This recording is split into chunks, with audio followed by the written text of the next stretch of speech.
Greetings, everyone. I'm Christine Kidder-Graves, an executive career coach and mindset coach, and I'm doing this training to really help you with those mistakes that you're making in your job search or just in your career too, because I think the best time to do a job search is when you don't need a job. You want to be strategic, but I see too many people being reactive and not being strategic. So if you're one of those people, you're pretty satisfied with your job right now, but you don't know what you would do next, or you don't feel you've been doing a good job with your connections, you're not laying the groundwork right now, then you want to watch this short training. Okay. And I'm going to get right into it. I am traveling. I'm really busy. So this is like a bare bones training. I don't have my nice PowerPoint that I typically like to have. So I'm just going to be sharing my Google Notes with you so you can see them. Okay. So anyway, so here we go. And these are the mistakes. These are the mistakes that I see. Okay. So anyway, number one, you need to be clear on your brand. If you're not clear on your brand, then why would anyone want to hire you? And if you're not clear on your brand, how can you speak to it? So you have to be clear on your brand.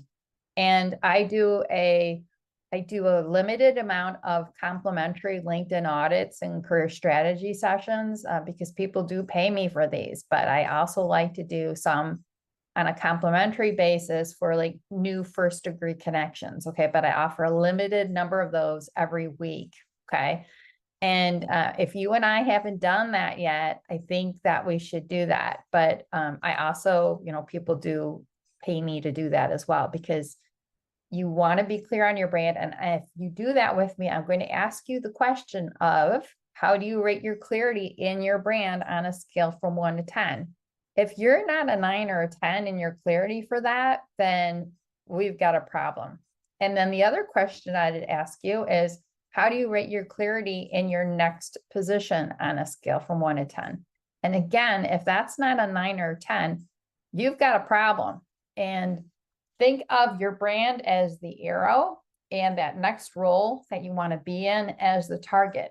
If you can't see the arrow or you can't see the target, they're not going to connect. You're not going to be able to connect them. And if you're unclear about both of them, then we've got major issues. So this is number one. You have to be clear on your brand. And when you're not clear on your brand, I see people doing this second mistake, which is updating their resume 20 times, 50 times, or their LinkedIn profile too many times. I mean, you want to keep them updated as you go through your job search process, but doing major updates, doing major changes, it's like you are not going in a clear path and you're just kind of going in circles, and it's very frustrating. It also zaps your energy, and it zaps your confidence too. So this is why being clear on your brand is so important. So again, if you haven't done one of those LinkedIn audit career strategy sessions with me, then number one, send me a connection request so we can connect. And I specialize in working with marketing and sales executives. Okay. But again, the time to be doing this is not when you need a job. Okay. But if you wait to do this when you need a job, excuse me, you are too late. So be strategic, be proactive. For all those of you who are happy in your role, you want to do that career strategy with me. All right. And then you just go to my profile and you can easily book that. So, but anyway, all right. Next thing is not being focused. So this again goes back to not being clear on your brand and how you want to use your brand. If you're not clear, if you're not focused, then you're going to be applying to everything under the sun, and that zaps your energy. And we need to conserve your energy because you are selling yourself, all right? And you are the product. So you need to take care of your product, and and that's not a good way to take care of your product, by applying to everything under the sun. Now, I know there's many of you out there who your full-time job right now is your job search, but you still need to be focused. That's one of the constant things. If you talk with anyone who's landed, ask them why they were successful, And many of those people will tell you because they were focused in their job search. They weren't applying to everything under the sun. All right. The next one on my list here is applying to online roles. This is definitely a waste of time. It's probably one of the biggest waste of time when you're doing a job search.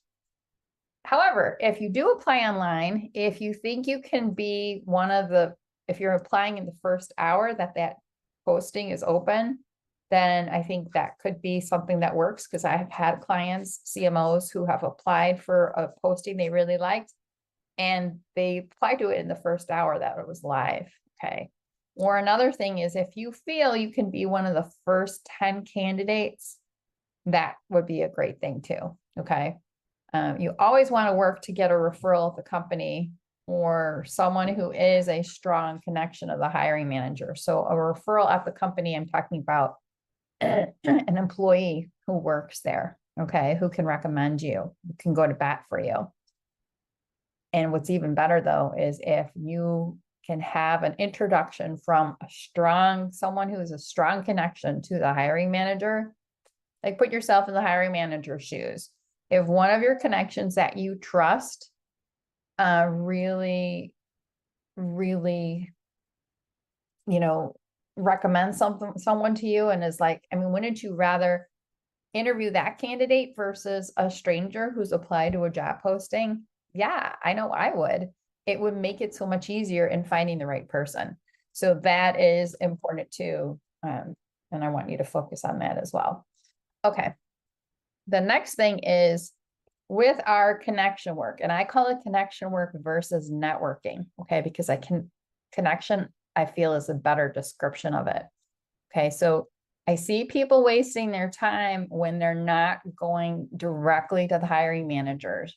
You want to do everything you can to find out who the hiring manager is for that position. And I know sometimes it is hard to find out who the hiring manager is, but do everything you can, because that's who you want to ultimately connect with. And sometimes we can get caught off track or get busy by making all these other connections, but you really want to be as focused as you can on the decision makers. Who are the people that can hire you for the role that you're looking at? And I did a post on this, but I'm just going to mention it quickly to help you.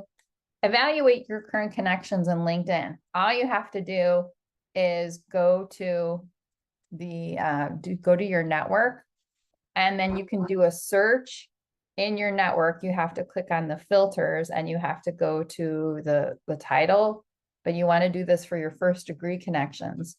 And for the jobs that you are targeting, like if I'm a CMO, typically I would think I'd be reporting to the CEO. So look at your connections and just type in CEO to see how many of your first degree connections have that title of CEO. And right away, you'll get a view of, these are potential hiring managers for me. So, and most likely you probably have to grow that list. Do you really have enough of those people? And that way you can review those from there. But you want to be connecting with the right people. Also, to evaluate your connections, because let's say you are a CMO. Do you have the right connections that you need? And do you have diversity in your connections? Do you have so many marketing people? It's good to have people from other functions too, like HR. That's where I come from. So making sure that you're connecting with people in HR. What about finance? Having CFOs in your network is really good, because often I feel like CMOs and CFOs can be like butting heads. But if you have some CFOs in your corner, that would be huge. CIOs, CTOs, other people in the C-suite. But really trying to have diversity of functions. So you're not reinventing the wheel, but really having those good connections. Okay. So the diversity, having people from different functions. Also, too, pay attention to generations as well. I think it's good.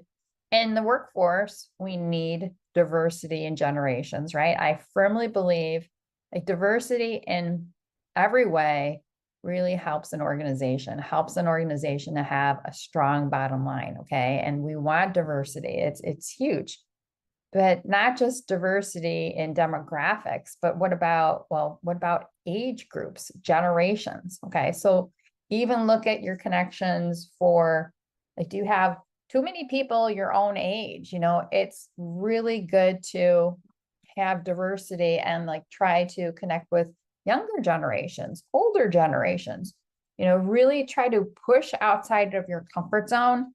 We tend to be really comfortable with people who are like us, but I want you to go outside of that and really, reach new people. Okay. That's important. Okay. So diversity, I should type that in here too, just as a, be diverse, because diversity is not just something for employers to pursue. We need to pursue it too. And when we take that approach, I think we're really helping ourselves a lot, and we're helping others as well. Getting advice from people who haven't gone before you. There's going to be so many friends and relatives, people that aren't trying to accomplish but what you're trying to accomplish, yet they're not going to hesitate to give you advice. Okay. There will also be people, unfortunately, you may have a spouse or partner, a loved one, somebody who you're close to, but they're not your cheerleader. They're not, in fact, they could be the opposite. All right. You really want to help yourself as much as possible. Make sure that you have at least one cheerleader, someone who can be in your corner, who can be objective, but also who supports you and who believes in you. That's really important. And you want to get advice from people who have taken the path that you are taking right now. Talk with those people, find out how they did it, get advice from them. That's really important. Okay. So, and look at the journey, look at the path that they took. Maybe it's a path that you can emulate as well, but you definitely want to work on that. All right. And then not asking for help and trying to do it all alone. Yeah. And I've posted about this before, the DIY approach. And yeah, I think DIY is good for certain things. Like maybe you have some home projects that you've taken the DIY approach and you really enjoyed that. And great, that's good for you. But do you really want to do that when it comes to your career, your livelihood, the way you spend a huge part of your life? No, you shouldn't do the DIY approach. And I see a lot of people isolating themselves, and doing a job search can be isolating. It can be extremely isolating, and you don't want to be isolated. This is the time more than any other time where you need to ask other people for help. A great book that I'd like to recommend to you is Never Search Alone by Phil Terry. And I also would recommend, when you read that book, he recommends that you join a job search council. And a job search council is free. There's no cost involved, but you definitely have to put the time. It's not a magic bullet. So there is a time commitment in there. And in the book too, Phil asks you to take the leadership role and to create the job search council. So ideally, if you can do that, that will help you tremendously. But if you don't have the bandwidth, then you can still join a job search council. Okay.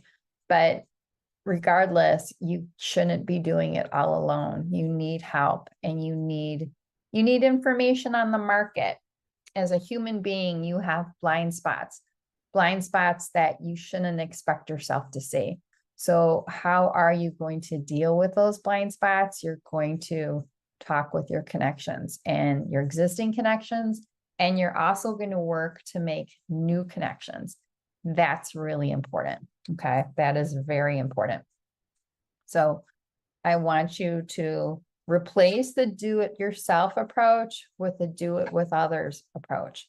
Who else can you go on this job search journey with? Other people that are experiencing similar things to you, and you want to help each other out and really, support each other. That's important.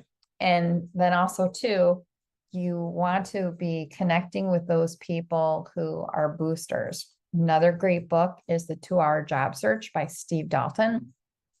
And he talks about the different types of people that you will connect with. And boosters are the best people to connect with. And boosters can be total strangers too, who want to help you in any way they possibly can. If you want to find those strangers easily on LinkedIn who will help you, look for the LION designation. And LION is spelled LION, and it stands for LinkedIn Open Networker. Okay. And there are groups on LinkedIn that are for lions. All right. So you want to do that. That will help you. Okay. I'm going to stop my screen share here and just do a quick recap for you because I'm watching the time and want to make sure that I do this recap to help you. Okay. And then, so I did speak to why you have to replace the DIY approach with the DW, do it with other approach. On pre-work, I wanted to just touch upon that. In my information on this training, I talk about why pre-work must be done even before updating your resume. Okay. And pre-work, what I define as the pre-work is being clear on your brand. So you're dead in the water in your job search. If you start it, if you go to update your resume and your LinkedIn profile and you're not clear on your brand and you're not clear on how you want to use it. Okay. So you have to, that is the pre-work that you have to do to start your job search in order to launch it. That has to be done. And I do speak to that, if you do a LinkedIn audit with me, a LinkedIn audit career strategy call. So we definitely cover that. And, how to easily kickstart your lagging job search or connection activity now. Really the best way I feel you can do that. Well, I know the best way that I can help you without you being one of my clients is by doing that LinkedIn audit career strategy, because there's so many LinkedIn profiles that I'm still seeing out there that need a huge makeover, that are really bad. Okay. And think about it this way. If you don't have people easily finding you, if you don't have relevant opportunities easily finding you on LinkedIn, your LinkedIn profile is not working for you and it needs to be fixed. When it's optimized and when relevant opportunities are easily able to find you, then that makes your job search super easy. It makes it streamlined.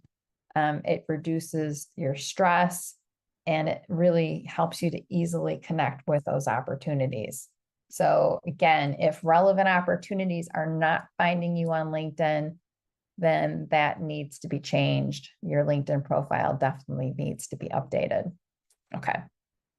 In the last minute and a half here, again, just to kind of summarize, don't avoid these mistakes. So don't be confused on your brand and how you want to use it. Okay. Have clarity on your brand and how you want to use it. On a 1 to 10 scale, you should be rating it a 9 or 10. Don't be applying to everything under the sun. Don't be updating your resume and LinkedIn profile 20 plus times. That's too much. You can keep them updated, but don't be doing all these full revisions. Okay. Applying to online jobs is basically a waste of time unless you do it in the first hour or you're one of the first 10 candidates. Another thing that helps is when you have a strong referral in or connection, a connection of the hiring manager can introduce you. Also too, another time waster is trying to connect with so many people and not being focused on connecting with hiring managers. With all your connection and networking activity, you have to be focused on connecting with the hiring manager. That is crucial. That's a non-negotiable. And that's why we're doing it. You want to connect with those decision makers. Do not get advice from people who haven't gone before you. And again, people are going to be coming at you with unsolicited advice, and you have to protect yourself. You have to have boundaries and say, well, thanks so much. However, I need to focus on people who have done this, and I appreciate your feedback, but I've got to follow my path. And then don't be afraid to ask for help. And again, ask for help from the people who have gone before you. But don't expect yourself to do it all by yourself. Don't do it alone. Get the help that you need. And yeah, and if you're just feeling overwhelmed after listening to this training, hop on, like, let's connect. Let's be first degree connection. Send me an invite to connect. And the benefit of us connecting, especially if you're in my wheelhouse of marketing or sales executives, then I can offer you one of those complimentary LinkedIn audit and strategy sessions, which should help. So hopefully this helps, and leave your comments, leave your questions below, and thanks for tuning in. Bye, everybody.